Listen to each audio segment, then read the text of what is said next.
We're talking about the leadership journey, and in my experience over the years, my sense is that there are 5 broad areas of work that we need to be cognizant of as leaders. And the idea of this series is to simply talk to them in a way in which we can both understand it in our lived context and at least be aware that we're on the journey. I'm Rama, and I'd like to best describe myself as a social architect and a possibility thinker. Welcome to an exciting journey on the topic of leadership. We're thrilled to have you on board as we explore leadership in various dimensions. Today, we have a distinguished guest with us, Dr. Rama, who will be delving into the profound topic of the 5 practices of exemplary leadership. Get ready to gain insights, strategies, and inspiration to enhance your leadership skills and make a positive impact in your professional and personal life. So, let's dive right in. Modeling the way as a leader. Rama, talk to us on how does our behavior win us respect?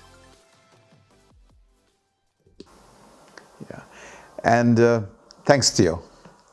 That's always where I like to start, because I think we spend too much of time trying to fix the world up or put up a mask for them, and we don't lead from inside ourselves. And the notion is that the talk is not enough. It's very easy to talk, but the easier thing technically for us is to be one person, turn up authentically. And that's a big word, but the idea is simply, if you want to bring something into the world, the best way to do it is to model it, live it authentically. And that doesn't mean that we get it right. We battle with that. But the awareness of the fact that I'm doing that is what makes the shift for us in this space. A lot of us talk about behaviors we want with the teams we work with families, with children, with spouses, whatever it is. But there's the alignment between the behavior and the action is not the same. And people see that and very quickly see you as not being authentic. And so the idea is for us, what's the shift in your life that you have to make to start this way of modeling the behavior? It's what I call the 6-degree shift. It's simply being in contact and aware of what your real values are. Who am I? And if you haven't already thought about it, now's a good moment to think about it. What are my guiding values, my principles, the things that I live by? And make it more conscious in my life. And then find one small thing, one small space where you can bring that awareness into an action. Whatever context that means, whether it's your team that you're working with, your family, your relationships, somewhere where you can put this out there and be consistent between the behavior and the action. And if you simply do one of those every single day, you will start to see the cumulative effect of the notion of living your life more authentically. And as a leader, that's the best you can do in an organization. Model what you want to see in the world. People follow that. We've previously discussed the concept of behavior, a term that's been a part of our vocabulary since childhood. Now, as adults, how can we effectively address and manage instances of undesirable behavior, both in ourselves and in those under our leadership, within the spaces we oversee? It's really about awareness, without the judgment. So I behave in a situation, and I'm even unaware that I'm behaving badly. So that the filter doesn't help. The question for us is only, am I aware of how I'm behaving in a certain context? And if then I say, well, that was not a behavior that's consistent with who I am, I can start to shift. So I feel the discomfort and I can move it. I think for me, awareness is the most important thing, because a lot of us function on autopilot. We blurt out things without spending that one moment of reflection of the behavior, how it impacts people, where is it coming from? And these are not complicated things. They're very simple if I'm just aware of it. And I think the awareness shifts my understanding of it.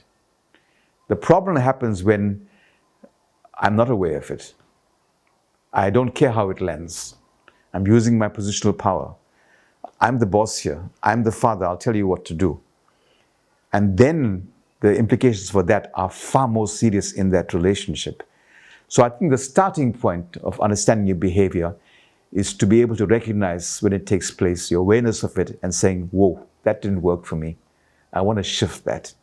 And what will be the entry point for a shift like that? What occurs when we are confronted with undesirable behavior exhibited by others? You can't do much about that. I think another leadership principle is very clear to me, is that don't waste your time trying to change the world. It's wasted energy. Just change yourself. The question for me always is, in every situation that you're dealing with, you're always contributing to it in some way. So you're modeling. You model it. And the other person's behavior you cannot be accountable for, but you can be accountable for how you receive it, how you respond to it, what emotions it evokes in you. That's within your control. And that's the best that you can do. And that's really the modeling principle, right? So you're angry with me at something, I don't respond with an angry response. I ask you a question like, I want to check my understanding of what you just said, for example. Help me to understand that. And it's coming from an authentic place. But if I respond in the way I'm receiving you, then you're not modeling something. If that makes sense to you, yeah? You mentioned the impact of behavior on earning respect. Could you please elaborate on this concept for our understanding? I think people follow what you do, not what you say. We have enough people telling us what to do and how they think we should do it and how to fix us up. That's very common. But in most cases, and you would all identify with that, when you look at the behavior, it does not match the actions. So the notion of walk the talk becomes important. And when I say walk the talk, I don't mean be this exemplary guru type leader that knows everything, is the expert at everything. It's simply saying, I'm human, but I'm on my journey. Whatever that journey is. And it's only the awareness that I'm on the journey. And that means I'm going to fall down sometimes. I'm going to make mistakes.